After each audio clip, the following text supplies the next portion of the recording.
Hello everyone, कैसे हैं आप सब। मेरा नाम है आकाश उरिया एंड आप सबका फिर से वेलकम है हमारे इस चैनल में कोच माय ड्रीम 2.0 में।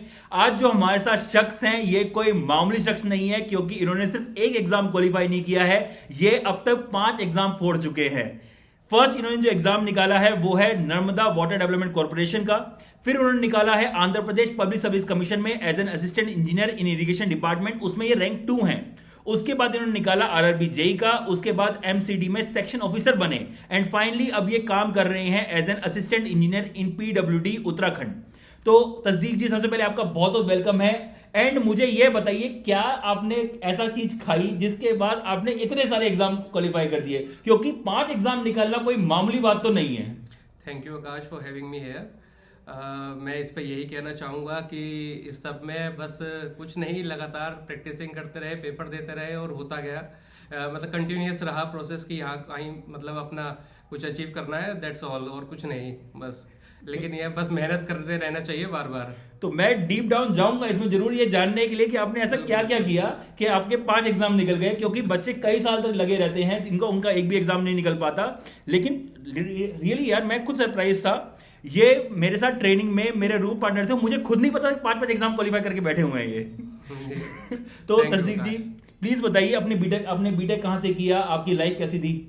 बीटेक मैंने पास किया 2017 में college of engineering Roorkee Haridwar से। इसके बाद मैं एक साल फ्री रहा, कुछ नहीं किया मैंने। काइंड ऑफ मैं बस सोच रहा था कि क्या करना चाहिए। अच्छा। और फिर उसके बाद मैं मेडिजी गया, एक साल मैंने वहाँ कोचिंग की 2018 के अंदर। फिर एग्जाम्स देने लगे, पेपर देने लगे। शुरुआत में तो नहीं हो रहा था, इतना डिमोटिवेशन हो रहा था शुरुआत में कि कर क्या रहे हैं, दिल्ली में टाइम ही पास कर रहे हैं, कुछ नहीं कर रहे हैं। तो लेकिन फिर धीरे धीरे चीज़ें यूज टू होती गई, पेपर में नंबर इंप्रूव होते गए और अल्टीमेटली कॉन्फिडेंस आता गया और ये सब चीज़ें होती गई। ये चीज तो मैं पहली बार सुन रहा हूँ कि इंसान बीटेक करने के बाद एक साल खाली घर पे बैठा।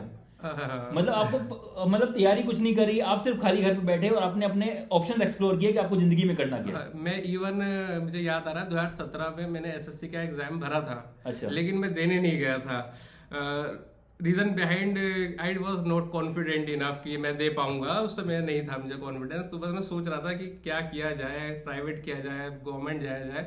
तो उसमें मतलब आराम भी कर लेते हैं एक साल का, वो सब होता रहेगा। एंड घर वालों का मतलब क्या था आपके साथ बिहेवियर, क्योंकि एक बीटेक करने के बाद घर बैठना, ऑब्वियसली पेरेंट्स चाहते हैं कोई जॉब करे, कुछ करे लाइफ में, तो एक साल घर में बैठना कैसा था पेरेंट्स का सपोर्ट। पेरेंट्स काफ़ी सपोर्टिव है मेरे। उन्होंने कहा कि पहले एक बार अपने आप से सेल्फ ट्राई कर ले, वो उसमें ज़्यादा भरोसा रखते हैं कि हाँ अपने आप प्रयास करो।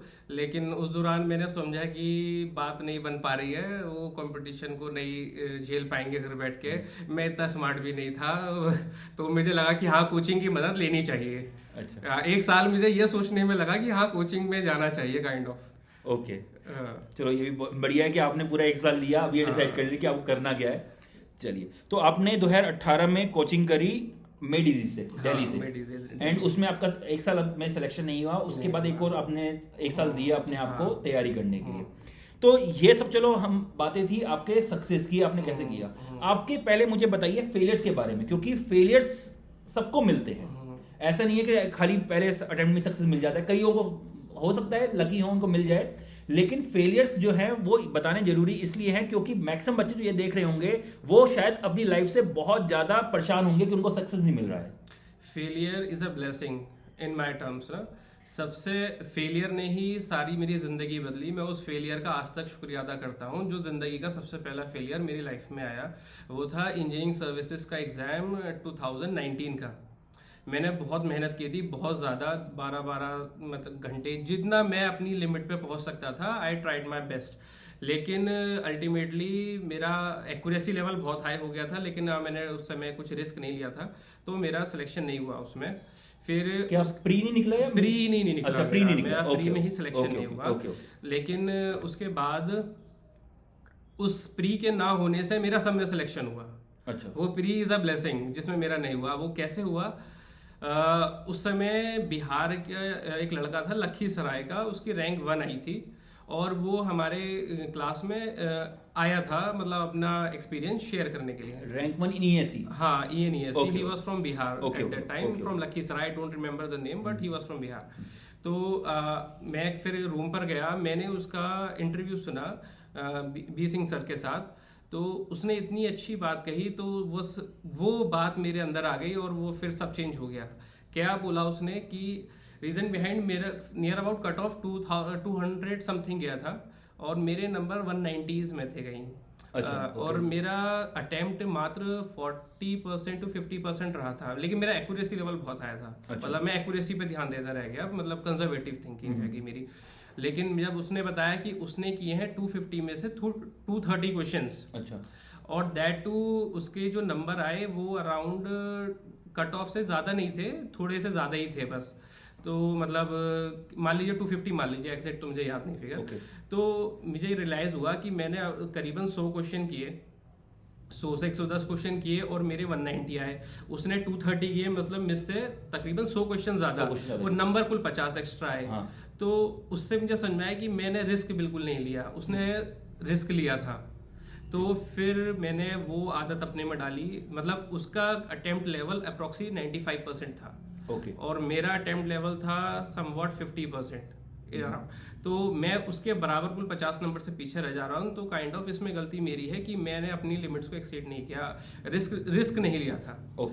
तो फिर मैंने इस चीज को अपनाया। मैंने रिस्क लेने वाला सिलेक्शन तो अब हो ही नहीं रहा है, पूरा पेपर करके आएंगे जैसा भी है। 90% तो करके आएंगे ही आएंगे। और वो दिन है और आज का दिन है, मैंने 10-15 से ज्यादा ही पेपर दिए होंगे। आज तक मेरा अटेम्प्ट 100% ही है। जितने भी एग्जाम्स बोले सब में 100% अटेम्प्ट है, सब में टोटल।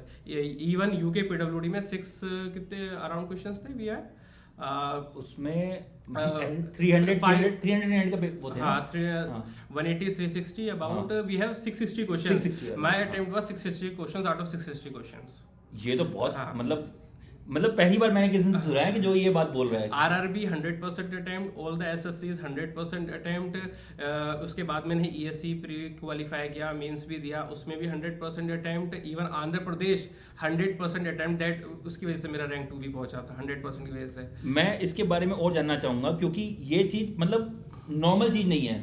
ये जितने भी हमारे यहाँ पे आए हैं टॉपर्स वगैरह, उन्होंने ऐसे नहीं बोला। तो मैं इस बारे में और जानना चाहूंगा, क्योंकि यूनिक चीज मेरे को मिली सुनने को कि अगर आप 100% अटेम्प्ट के बारे में बात कर रहे हैं तो ऐसा तो नहीं हो सकता आपको 100% पेपर आता हो, तो आप सिर्फ तुक्का लगा के आएंगे कैसे? तो उसमें नेगेटिव मार्किंग भी है, तो कैसे उसमें? इसका जो मैंने अपना प्रोसीजर निकाला, इसका मैं पेपर को 3 टाइम्स में अटेम्प्ट करता हूँ। सबसे पहला वाला जो मेरा अटेम्प्ट रहता है, मान लीजिए जो भी टाइम है उसको 3 भागों में बांटा गया। सबसे पहले भाग को ज़्यादा टाइम दिया जाता है क्योंकि उसमें हमें पूरा पेपर पढ़ना होता है। जैसे मान लीजिए आपका यही वाला एक एग्जांपल ले लेते हैं, UKPSC के ए का पहले पेपर एग्जाम लेते हैं। टेक्निकल में 180 क्वेश्चंस थे।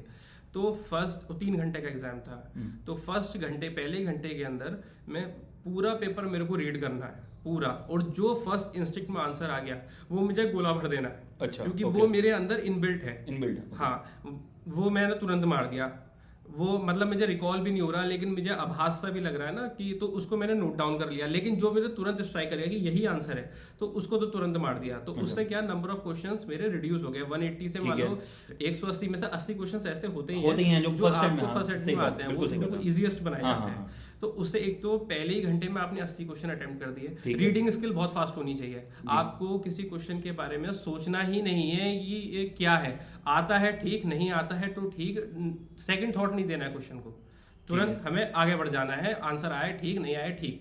तो उससे मान लीजिए शुरू के घंटे के अंदर आपके 60 हो गए, 70 हो गए, 80 हो गए। सबसे पहली चीज आपका कॉन्फिडेंस बिल्डअप होगा कि हाँ इतना पेपर तो हो गया और इतना सही हुआ है, 100% वाला सही हुआ है। ठीक है, ये हो गया। दूसरी चीज, आपने अब जैसे आपने क्वेश्चन पढ़ा, आपको वो नहीं आया, लेकिन आपने उसको सेकंड थॉट नहीं दिया, लेकिन बीच बीच में वो अंदर रहेगा, तो क्या पता 1 घंटे के बाद आपको वो याद आ जाए। सही बात है, बिल्कुल रिकॉल कर लो आप उसको। ये पार्ट होता है।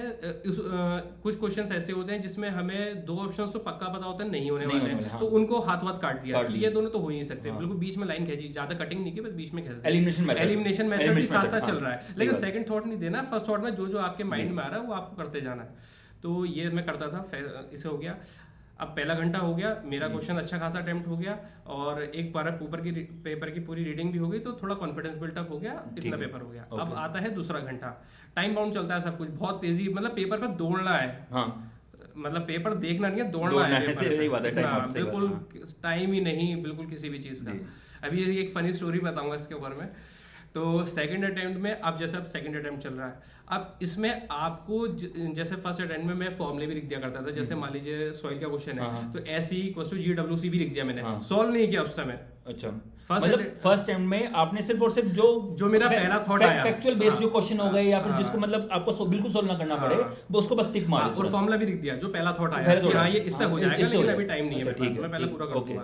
उस सब कॉन्फिडेंस में बूस्टिंग होती है ना, तो वो अच्छा लगता है लोगों ने। तो एक घंटे में पता करा 20-30 क्वेश्चन करें कि ये क्वेश्चन में फंस गया, तो डिमोटिवेशन लेवल वहीं इतना हाई हो जाएगा कि आपका पेपर तो हो गया खत्म। सही बात है। ठीक है, अब सेकंड में वो जो मैंने फॉर्मूले लिखे हैं तो वाले जो कहीं मैंने 50-50 कर दिया था, तो उनको अटेम्प्ट करने की कोशिश की, वो भी हो जाते हैं, उसमें भी 30-40 आप कर दोगे। मतलब सेकंड थर्ड मतलब आपके अगले 30-40 क्वेश्चन आपने फिर कर दोगे, वो भी इजी होते हैं, बस फॉर्मूला लगाना होता है ऐसे। ठीक है, अब बचा लास्ट का घंटा, और अब आपके पास ऐसे क्वेश्चन है जिनका आपको ज्यादा आइडिया नहीं है या बिल्कुल याद नहीं आ रहे हैं अभी। अब सेकंड रीडिंग में भी आपने पूरी रीडिंग मार दी होगी, तो फिर क्वेश्चन क्या पता आपको याद आ जाए। ऐसा होता है, क्वेश्चन हमारे सबकॉन्शियस माइंड में होता है, क्योंकि हम 4-5 साल से पढ़ रहे हैं, तो ऐसा कोई क्वेश्चन नहीं बचता है, जो टॉपिक नहीं बचता है जो आपके सामने ना आया हो जिंदगी में। पर यह है कि उस क्षण में हम एकदम रिकॉल नहीं कर पा रहे हैं, तो उसे 2-3 क्षण दो। अब जब तीसरे अटेम्प्ट में आएगी, क्या पता वो आपको याद आ जाए। ठीक है, तो उसमें मैं लास्ट के 15 मिनट अलग छोड़ता था, इसमें बचे सिर्फ 45 मिनट। इसमें मैं बहुत मेहनत करता था उन क्वेश्चनों में याद करने के लिए, और 99.9% वो आपको याद आ जाते हैं। कोई ऐसा टॉपिक नहीं है जो आपने नहीं पढ़ा है, जो कोचिंग में नहीं पढ़ाया गया है। बहुत एडवांस हो गया आजकल सिस्टम, सब कुछ पढ़ रखा है काइंड ऑफ वाला ना। बस मेन बात है कब किसको क्या रिकॉल हो जाए, सही बात, वो है सारा। अब लास्ट के 45 मिनट में ये है हार्ड ट्राई, कर रहे हैं, कोशिश कर रहे हैं, जो हो सकता है हो सकता है। अब इस दौरान आप देखेंगे आप 80% पेपर अटेम्प्ट कर चुके होंगे। 3 बार आपने पेपर पढ़ लिया, जहां तक आप सोच सकते थे आपने सोच लिया, जहां तक आपका दिमाग आपका साथ दे सकता था रिकॉलिंग में उसने दे दिया। अब बचे 15 मिनट, अब आपको कुछ नहीं आता, अब आपके वो बचे हैं 15-20-30 क्वेश्चन जिसे कोई आइडिया नहीं है। अब इसमें मैं क्या करता था, इसमें मैं रिस्क लेता था हिडन ट्रायल वाला पूरा। अब मैं क्वेश्चन पेपर रखा मैंने साइड को, ठीक है, अब मैं देखता था पैटर्न जैसे कि 3 A आ गए तो चौथा A होगा। अच्छा, ए बी तो अगला ए होगा, ABC तो अगला D होगा। ये मैं लेता था रिस्क, क्योंकि मैं मानता था कोई भी क्वेश्चन मेरा, हर एक क्वेश्चन मेरे लिए जीवन दान है, हर एक क्वेश्चन जीवन दान है। अब जैसे उत्तराखंड का ही पेपर था, अब इसमें नेगेटिव मार्किंग 1/4 की थी। 10 में से 2 गलत होंगे और 8 मतलब 10 में से 2 सही होते हैं, 8 गलत हो जाते हैं, तो नेट 0 बचता है। तो इतने तो होंगे ही, ये चीज मेरे दिमाग में चल रही थी कि अगर 1/4 मार्किंग है, अगर नेगेटिव मार्किंग 1/4 है, तब तो वर्थ है कि आप अटेम्प्ट करो। ठीक है, और अगर नहीं है तो फिर अगर 1/3 आती है तो वहां दिक्कत आ सकती है। 1/3 मतलब मैथमेटिकली देखा जाए तो 1/3 में ज्यादा डिसएडवांटेज है। तो लास्ट में पैटर्न्स बना दिए सारे। अच्छा, अब देख लिया कोई बचा तो नहीं है, भूल चूक से भी कोई नहीं रह गया हो। गोले आपको हाथ भरने हैं, लास्ट में इतना प्रेशर बनता है, आप गलत गोला भर दोगे, 1 में 2 भर दोगे। ऐसा भी मेरे साथ हुआ है SSC में, वो सबके साथ हुआ है, मेरे साथ भी हुआ है, आपके साथ भी हुआ, सबके साथ होता है कि जो आंसर शीट में गोले भरने होते हैं। तो इस तरीके से 100% पेपर अटेम्प्ट हो गया, और आज तक ये टेक्निक ने कभी मुझे धोखा नहीं दिया। मेरा हर पेपर में 100% अटेम्प्ट है, और ये टेक्निक उस पेपर से डेवलप हुई, उसके इंटरव्यू से। मैं उस लड़के का भी थैंक्स बोलता हूँ, नाम मैं रिकॉल नहीं कर पा रहा हूँ, कि उसके इंटरव्यू ने, ऊपर वाले का शुक्र है कि मेरी जिंदगी बदल दी, मैंने उसका इंटरव्यू देखा था। तो आप लोग भी देखना चाहिए, आप लोगों को भी इंटरव्यू। ये आकाश जी इतनी मेहनत कर रहे हैं, वो इसीलिए कर रहे हैं ताकि आप लोग भी अपने गोल्स अचीव कर पाए। सही, बिल्कुल। मैं मतलब मेरा तो ये मानना है कि आपको जो सीनियर्स ने, हम सीनियर्स ही उनके बच्चे हैं, सीनियर्स ने जो आपकी गलतियां करी हैं उससे सीखो। समझदार इंसान वो नहीं है जो गलती सीखे, समझदार इंसान वो है जो दूसरों की गलती सीखे। जब मैंने खुद गलतियां करोगे तो ऑब्वियसली बात है, फंसोगे उसमें। जो टॉप रैंक है उनका इंटरव्यू सुना तो मुझे लगा कि मुझे भी इनसे कम नहीं आता था। हाँ, मेरा accuracy level near about 98 to 99% था, कोई सवाल गलत नहीं था मेरा SSC में, लेकिन फिर भी मेरा नहीं हुआ। क्यों? I didn't took the risk. उन्होंने मुझे समझाया कि नहीं, फिर मैंने वो सब में किया। हर जगह हुआ, हर जगह कोई ऐसी जगह नहीं बची जहां नहीं हुआ। जहां सब्जेक्टिव आया हाँ वहां मेरे साथ कॉम्प्रोमाइज हुआ। अच्छा। 1/3 थी यूपी में नेगेटिव मार्किंग, मैंने उसमें भी सारा किया। अच्छा। मैं दोनों बार इंटरव्यू तक भी पहुंचा, लेकिन वो फाइनल मेरिट लिस्ट में नहीं हुआ मेरा। लेकिन हाँ वहां पर पहुंचना भी एक अचीवमेंट है यूपी में। ऑब्वियसली यूपी का पेपर बहुत डिफिकल्ट होता है और सबसे आई थिंक जितने इंजीनियरिंग सर्विसेज में अप्लाई करते हैं उतने ही शायद यूपी में भी अप्लाई करते हैं। सेम ही रहता है ऑलमोस्ट जो नंबर ऑफ एप्लीकेशन है। 91,000 एप्लीकेशन आए थे, बैठे थे एग्जाम देने के लिए 2020 वाला, और उसमें सीट्स अबाउट थी 1500 को शायद कॉल किया था। 1500 में आना भी मुझे उस दौरान बड़ा अच्छा लगा था। सिलेक्शन के मुझे सोच नहीं था कि बिल्कुल सही बात है, बिल्कुल सही बात है। चलो ये तो आपने अपना एक स्ट्रेटेजी बता दी कि मैं इस तरीके से कर सकता था।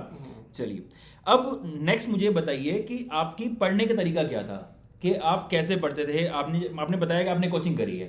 अब कोचिंग के क्या नोट्स सफिशिएंट थे या नोट्स को आपने एडिशन कुछ किया, क्या किया आपने, पढ़ाई कैसे करी, प्लीज वो बताइए। नोट्स के पढ़ाई के केस में तो सबसे पहले तो आप क्लास जाइए, पूरी ईमानदारी से अटेंड कीजिए। क्लास में कोई ऐसा मिनट नहीं होना चाहिए जो आपके माइंड से वाइप आउट हो जाए। सेकंड थॉट क्लास में होने ही नहीं चाहिए। 100% अटेंशन ऑन द स्क्रीन, जो वो बोल रहा है। नहीं कुछ समझ में आया तो आप पूछिए, वो लोग बहुत अच्छा एक्सप्लेन करते हैं, बहुत ही अच्छा एक्सप्लेन करते हैं, आपको सेटिस्फाई कर देंगे। वो कॉन्सेप्ट समझ में आ जाएगा अगर आप पूरे तवज्जो से शुरू से सुन रहे हैं तो। वो सब फर्स्ट चीज़ तो वही होती है, ठीक है। उसके बाद तुरंत आपको, जो मैंने किया था वो मैंने किया था, मैं तुरंत जाते ही जो भी टॉपिक पढ़ाया शाम को उसके क्वेश्चंस लगाता था, और एक बार जो पढ़ाया उसकी थोरो रीडिंग मारता था। मेरी नोट्स कॉपी का यहाँ पर उसी दिन वर्क हो जाना चाहिए। जो टॉपिक जिस दिन पढ़ाया गया उसी दिन वो आपके दिमाग में बैठ जाना चाहिए। अगला दिन वो अगला 12 घंटा पढ़ा देगा तो वो आपके पास टाइम नहीं है उसको पढ़ने का। फिर आगे रिवीजन है, वो तो जो छूट गया तो छूट गया वाला कॉन्सेप्ट होता है। ऐसे भी बहुत सारे टॉपिक्स हैं मेरी जिंदगी में जो एक अलग वजह से छूट गए थे, तो आज तक छूटे ही पड़े हैं वो मेरे, ठीक है। उसके बाद आपने क्वेश्चंस लगाए, फिर आपको शॉर्ट नोट्स बनाने हैं। शॉर्ट नोट्स बनाने हैं बाद में। पहले आपको टॉपिक के जितने भी क्वेश्चंस हैं ये सब गेट में आ रखे थे। ज़्यादा नहीं होते, 30-30, 40-40 होते हैं। 10-15 साल या 20 साल के लगा लेंगे तो इतना काफ़ी होता है, सफिशिएंट होता है। आप हाथों हाथ टीचर से पूछ भी सकते हैं, वो भी हेल्प करते हैं, क्योंकि वो सेम ही टॉपिक क्लास में चल रहा है, आप तुरंत लगा रहे हो तो वो दे हेल्प यू आउट। तो उसके बाद आपको शॉर्ट नोट्स बनाने बाद में। पहले आपको टॉपिक को, उसके क्वेश्चंस जो बन फ्रेम हो सकते हैं उनको स्टडी करना है। फिर आप आइए शॉर्ट नोट्स पे, क्योंकि शुरू में आप शॉर्ट नोट्स बनाने बैठोगे तो शुरू में तो आप नोट्स ही बना देते हो शॉर्ट नोट्स के भी, क्योंकि शुरू में सब इंपॉर्टेंट लगता है कि ये भी इंपॉर्टेंट है, ये भी इंपॉर्टेंट है, ये भी इंपॉर्टेंट है। जब आप न्यूमेरिकल्स लगा लेते हैं तब समझ में आता है नहीं ये वाला कम इंपॉर्टेंट है, ये वाला ज्यादा इंपॉर्टेंट है। इसे ये 5 बार पूछा गया है, 6 बार पूछा गया, तो वी हैव टू मतलब क्रीम स्टफ हमको निकालना है। शॉर्ट नोट्स 50 पेजेस से, पूरी सिविल इंजीनियरिंग मेरी 50 पेज में थी। ओके। मैं डेली सुबह आधा घंटे शॉर्ट नोट्स बनाता था। उसका टाइम था 5:30 से 6, क्योंकि शाम को तो मैं रिवाइज करता था, सारा न्यूमेरिकल लगाता था। तो शॉर्ट नोट्स का मैंने टाइम सुबह का रख रखा था कि 5:30 से 6 आधा घंटे में जितने बनेंगे उतने बनाऊंगा। यहाँ बन जाते थे। और फिर 7 से 8 जो कोचिंग में हमें शुरू में इतना नहीं चलती है, तो उस घंटे में वो रिवाइज करता था जितने भी मेरे शॉर्ट नोट्स बने होते थे। ये तकरीबन साइकिल मेरी चली 7 से 8 महीना। ओके। हाँ, मेरी 50 पेजेस में पूरी सिविल इंजीनियरिंग आ गई थी, इससे ज़्यादा नहीं था। और वो नोट्स मेरे पास आज भी सुरक्षित हैं। मैंने एक फाइल में लगा लिए थे जो पॉलीथीन वाली होती है, ताकि नोट्स गले या फटे नहीं। वो मेरे बैग में हमेशा पड़ी रहती थी। जहाँ भी मुझे लंच में मिला, रेसेस में मिला, टी टाइम में मिला, मैंने तुरंत निकाल ली। तो उससे आपका कोई भी टॉपिक 5 से 10 मिनट सिविल, मतलब पूरा सिविल इंजीनियरिंग 2 घंटे में रिवाइज कर दिया करता था मैं बिफोर पेपर, उन शॉर्ट नोट्स के। मतलब आप भी करते होगे ऐसा ही, सबका वही होता है, यही तरीका है। तो ये था। उसके बाद नोट्स कॉपी फिर कभी जिंदगी में नहीं खुली, वो ऐसी उस दिन के बाद ऐसी की ऐसी ही पैक है। उसके बाद बस आप प्रैक्टिस करते रहिए। मैंने नहीं पता इंजीनियरिंग सर्विसेज कितनी बार लगाई हो, 50 बार लगाई हो, 60 बार लगाई हो, 100 बार लगाई हो। मैंने उस किताब के अलावा, प्रीवियस ईयर ईएससी के अलावा जिंदगी में कुछ नहीं पढ़ा। जब तक गेट दिया वो भी पढ़ा, लेकिन आफ्टर दैट मैं, मतलब स्टेट सर्विसेज के लिए आपने अलग से कोई प्रीवियस ईयर नहीं लगाए, आपने सिर्फ और सिर्फ इंजीनियरिंग सर्विसेज के लिए प्रीवियस ईयर लगाए। खत्म हो गया फिर लगाए, खत्म हो गया फिर लगाए, हर बार ईमानदारी से लगाए। अच्छा। हाँ, ये ऐसा किया। हाँ, मतलब बुक्स नहीं बदली। बुक्स बनने में क्या होता है ना कि उनमें गलतियां होती हैं बुक्स में। कोई भी बुक मैं कहूँ made easy, ES master, youth publication और भी व्हाट्सएवर, आर्यन पब्लिकेशन की बहुत सारी बुकें 100% सही है ही नहीं। मैं तो यूथ को मानता हूँ लगभग उसमें 30 to 40% मिस्टेक्स, मतलब परसेंटेज में अगर बात करूँ तो उसमें काफी मिस्टेक्स। तो आप किताब बदलोगे तो कॉन्सेप्ट गड़बड़ा जाते हैं। किसी किताब में, मेरा तो ये कहना है, किसी किताब में गलत भी दे रखा है, आप गलत याद करो, कोई दिक्कत नहीं है, वो याद कर लो, रहो बस एक के ही। बुकें नहीं बदलनी है। अच्छा। बुकें बदलने से आपका दिमाग फेल हो जाएगा, कॉन्सेप्ट ही गलत हो जाएंगे सारे।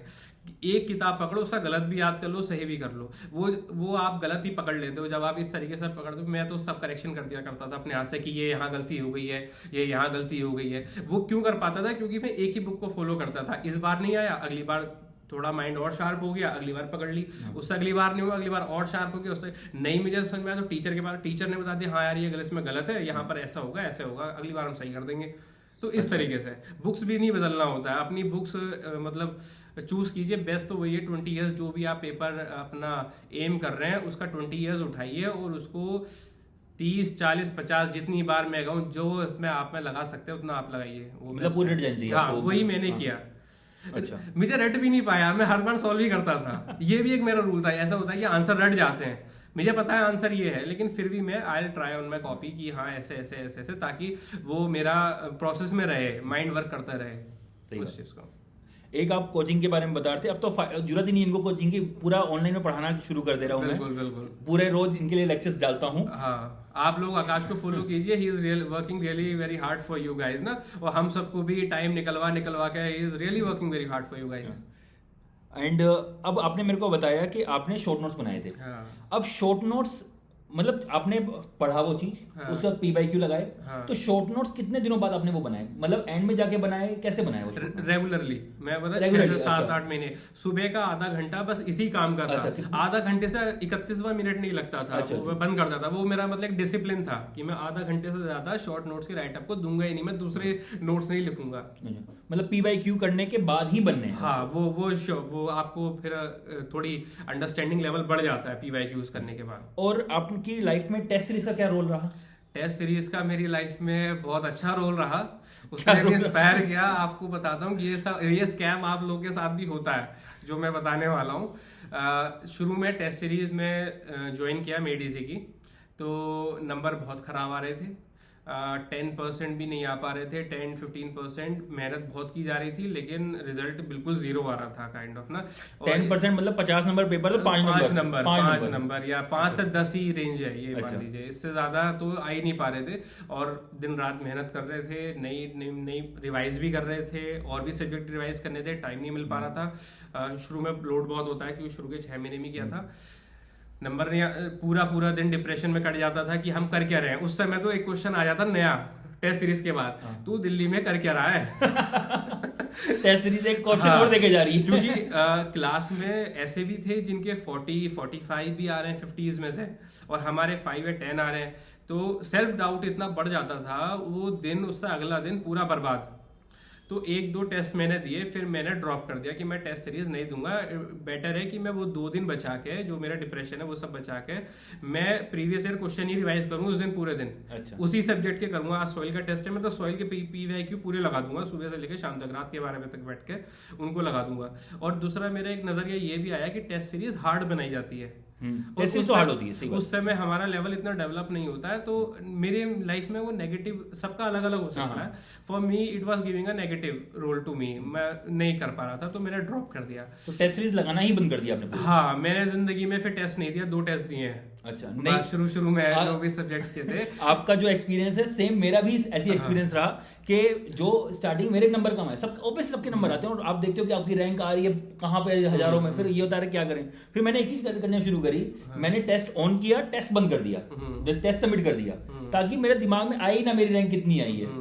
बस मैंने फिर क्वेश्चन को देखे कि इस क्वेश्चन का कंसेप्ट क्या है, फिर कंसेप्ट को अगर मैं आता है वेल एंड गुड, नहीं आता मैं नोटबुक में लिख लेता हूं। ये तरीका भी बेटर है, ये तरीका अच्छा है। मतलब टेस्ट सीरीज मेरे को लगता है कि लगानी चाहिए, आपको एक असेसमेंट हो जाता है आपका। लेकिन जो अगर आपको मतलब दिक्कत आ रही है कि आपको लग रहा है कि अलग अलग डिप्रेशन दे रहा है वो चीज, क्योंकि जो मैं इसमें एक ऐड करना चाहूंगा चीज, जिन लोगों के 40-45 आ रहे थे, दे आर द स्कैमर्स। वो 3-4 साल से कोचिंग कर रहे थे, उनके पास सारे क्वेश्चंस थे, वो रट के आते थे। अच्छा, तो वो बताते भी नहीं थे कि ऐसा हो रहा है, ये सीन है। अब हमें क्या पता कि ऐसा हो रहा है, हम उनके नंबर देख रहे, अपने नंबर देख रहे हैं और हम डिमोटिवेट हो गए। तो बोला ये बात मुझे 3-4 साल बाद पता चली कि ऐसा भी सीन होता है ना। Comparison is a thief of Joy. तो कंपैरिजन मैं उसमें कर जाता था, वही जैसी एज है वैसा हो जाता है। लेकिन ये था उसका रीजन बिहाइंड, ये इसलिए मैं स्कैम बोल रहा था कि वो स्कैम होता है, बताते नहीं है। स्कैम में मैं थोड़ा सी ऐड करना चाहूंगा। मेरे साथ एक दोस्त मेरी तैयारी कर रहा था, मैं उसका नाम तो नहीं लूंगा, मेरे साथ वो तैयारी कर रहा था। अब जैसे मैंने उसे सबमिट कर दिया, ठीक है, वो क्या करता था, वो आंसर देख रहा था कि सबमिट, मैंने तो सबमिट कर दिया टेस्ट सीरीज में, अब उसको भी देना, अब उसने आंसर देख लिया, ठीक है। अब वो क्या करता था, सेम आंसर जाके वो टिक टिक करके आया था और फुल के फुल नंबर उसके। आप बताइए कि जो तैयारी कर रहा है मोटिवेट हो गई, जो तैयारी कर रहा है यार मैं इतना पढ़ रहा हूँ, मैं कोचिंग में मेरे सेम यही चीज पढ़ रहा हूँ, आगे नहीं रहे नंबर। ये कोचिंग में इन लोगों को बताना चाहिए, ये बताई नहीं थी उन लोगों ने, तो this created a negative impact on my life during that days ना। बहुत डिप्रेसिंग होता है, इतना मेहनत करने के बाद आपके 5 नंबर आ रहे हैं, 10 आ रहे हैं, मैं तो सीरियसली हिल जाता था, अपना बताऊं पर्सनली।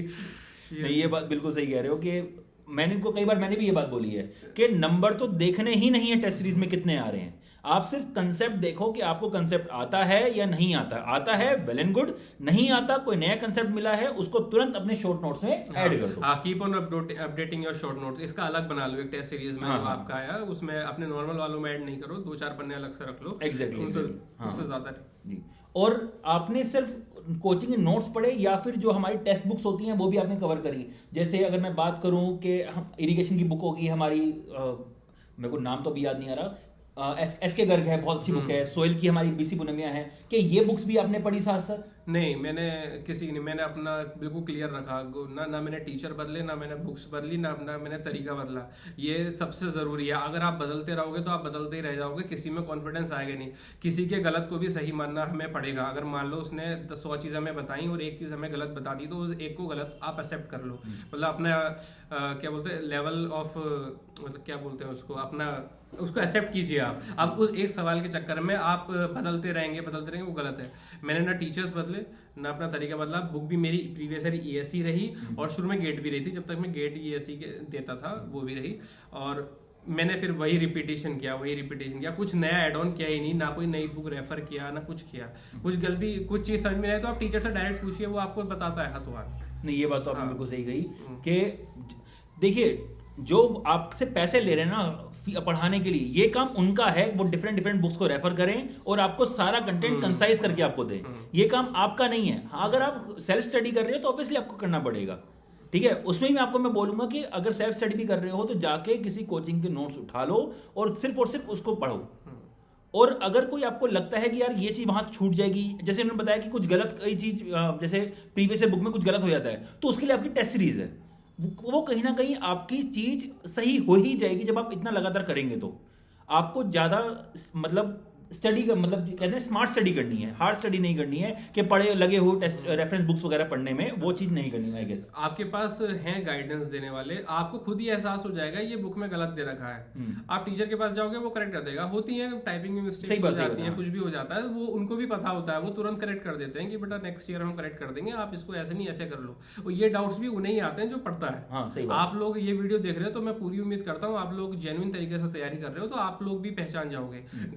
गलत भी एक तरीके से आपको कॉन्फिडेंस देता है कि हम बुक की गलतियां पकड़ रहे हैं, तो it adds to your confidence is the key. सही बात, बिल्कुल सही बात है। अब थोड़ा आते हैं आपकी जॉब की तरफ। तो सबसे पहले आपने निकाला Narmada valley development, Narmada water development authority का एग्जाम। ओके, उसके बाद आपने निकाला आंध्र प्रदेश ए का। तो ये सेम ईयर में आपने ऑलमोस्ट निकाले हैं, तो मेरे ख्याल से आपने ए का ज्वाइन किया होगा। ये 6 महीने के गैप से रहे थे असल में। अच्छा। लेकिन उसमें एज की वजह से NWDA मैंने ज्वाइन नहीं किया था, क्योंकि सेम एज पर उन्होंने मुझे वेटिंग में रखा। आंध्र प्रदेश में मेरा सिलेक्शन हुआ था, इसमें मेरी रैंक 2 रही थी। इसकी भी एक अच्छी स्टोरी है, ये आपके गाइडेंस के लिए मैं चाहूंगा आपसे शेयर करना। प्लीज बताइए। इसमें क्या हुआ था कि मैंने एक और रूल था, मैंने कोचिंग में किसी से दोस्ती नहीं की थी। मैं दिल्ली 1 साल में खाली रहा था, 2017 से 18, तो आई वॉज इनफ कि अब सीरियस होके जा रहा हूँ। और फोन भी मैं छोटा वाला लेके गया था। अच्छा। उस समय सैमसंग गुरु चलता था, वो सब छोड़ गया था, अपना रेडमी था उस समय मेरे पास, वो छोड़ दिया था।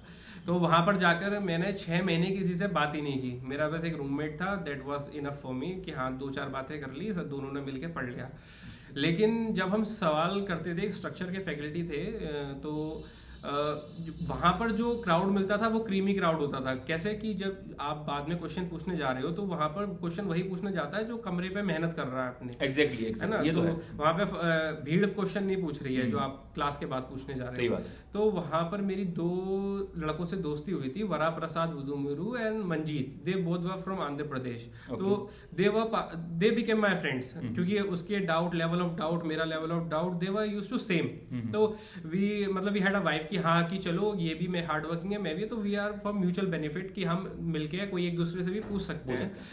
मतलब दोस्ती को हम कंटिन्यू कर सकते हैं। मतलब ये लास्ट के मंथ में मेरी 2 लड़कों से दोस्ती हुई है, मेरी कोचिंग की है। तो वहाँ हेल्दी हुआ, उनकी वजह से मैंने आंध्रा का एग्जाम भर दिया कि दे वर फीलिंग, और कोई एग्जाम था नहीं हमारे स्टेट में, ना यूपी में था ना उत्तराखंड में था उस दौर में।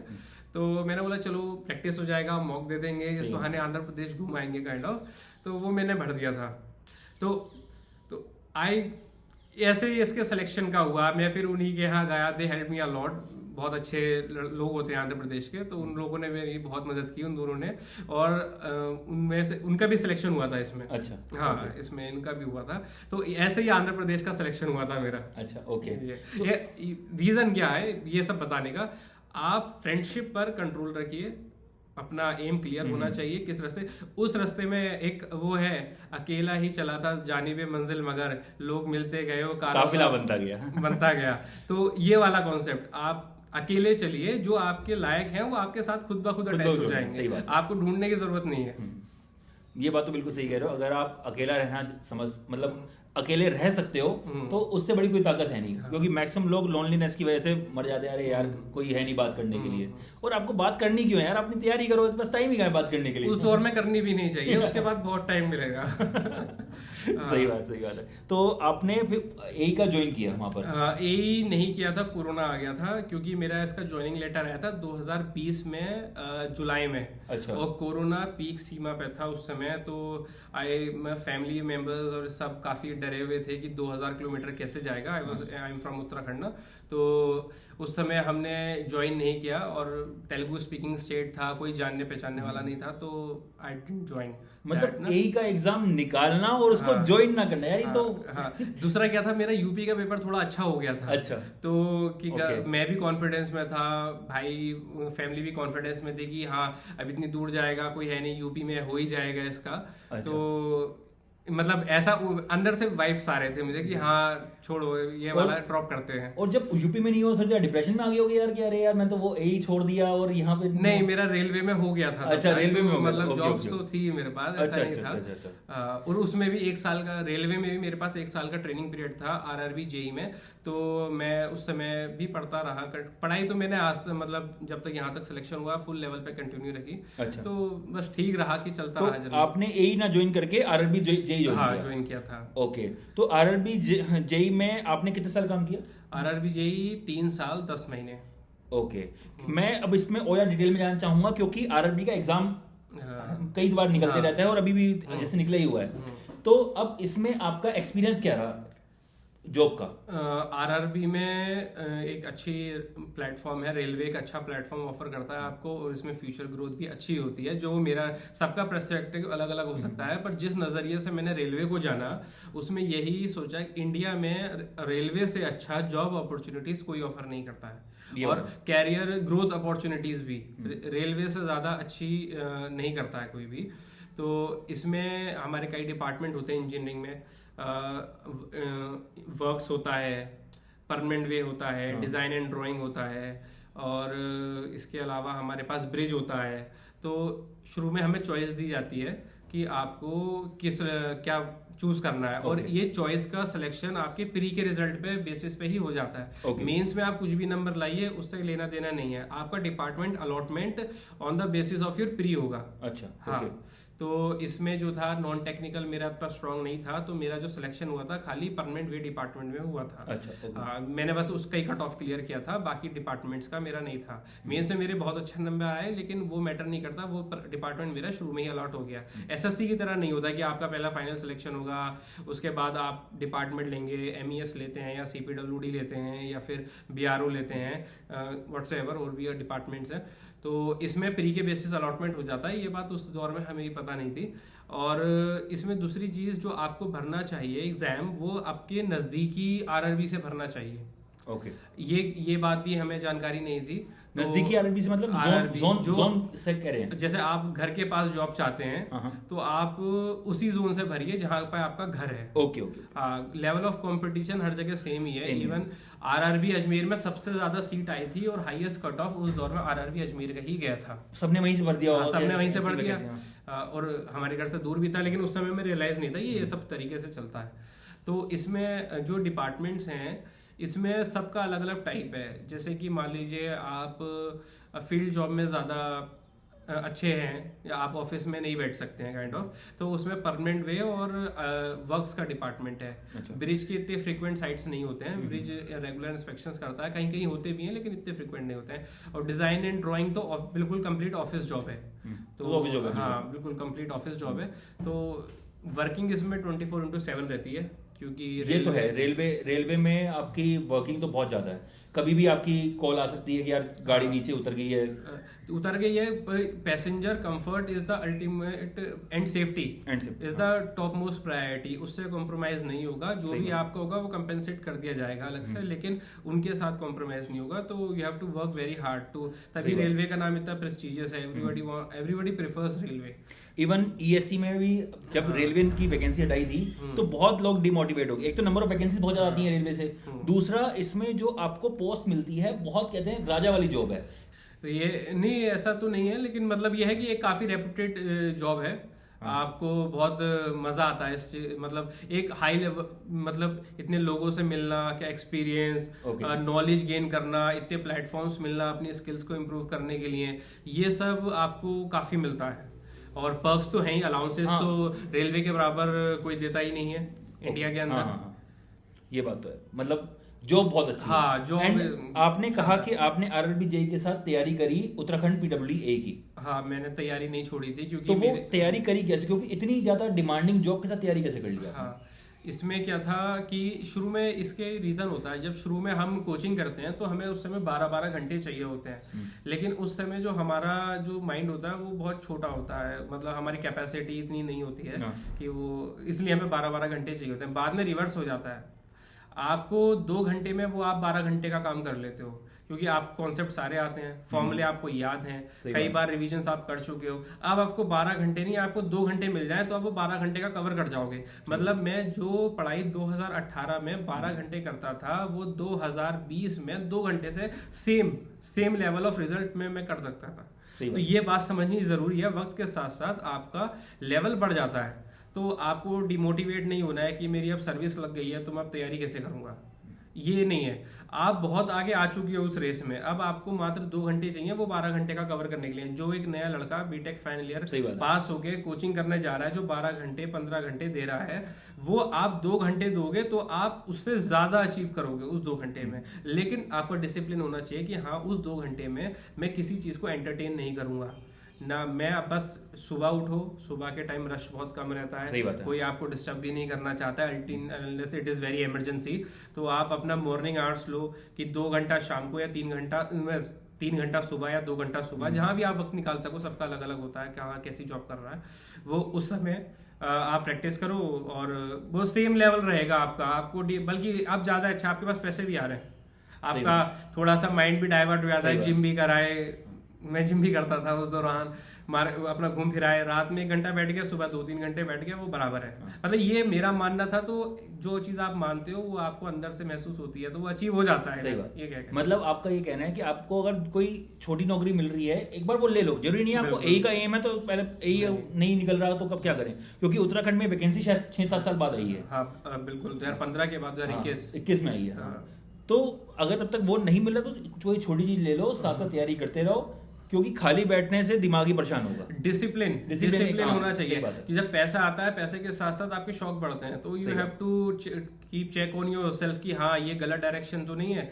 आप भले से मैं जॉब करता था, लेकिन मेरा एक डिसिप्लिन था, मैं ज्यादा लोगों में उठता बैठता नहीं था, क्योंकि मैं फिर उनके लेवल पे पहुंच जाऊंगा ना। मुझे अपना पढ़ाई करना है, मुझे सर्विस भी पूरी ईमानदारी से करनी है, क्योंकि it concerns the safety. Exactly. अगर एक बार घर से आप निकल गए किसी काम के लिए, तब उस समय आपको पढ़ाई का नहीं सोचना है। ये मेरा है। मैं जब तक मैं पढ़ाई मैंने घर के बाहर आज तक की ही नहीं, क्योंकि मैं दूसरी जॉब के साथ अपने नाइंसाफी करूंगा अगर मैंने, और वो नाइंसाफी काफी लोगों को ले डूबेगी। हाँ, तो ये भी आपको एक समाज के लिए आपकी ड्यूटी बनती है कि जो गवर्नमेंट आपको पे कर रही है तो आपको उसका सम्मान करना है। वो आप पर्सनल लाइफ में घर में आके क्या करते हो वो आपकी जिम्मेदारी है। लेकिन रेलवे में तो इतना हेक्टिक है, आपने वो इंसिडेंट सुने होंगे कि कोई कट गया, कुछ सोच रहा था, लाइन के बीच में आ गया।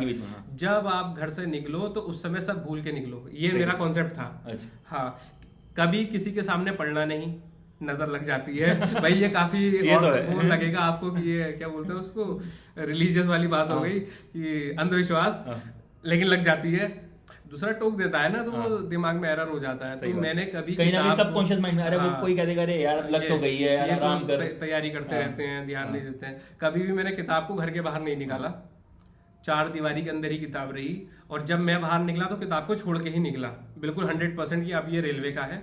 उस समय मैंने सब किया ताकि मैं जब वापस आऊं तब मुझे कोई डिस्टर्ब ना करे घर के अंदर जब आऊं। तो ये डिसिप्लिन मैंने मेंटेन किया काफी, 3-4 साल लगभग ये किया।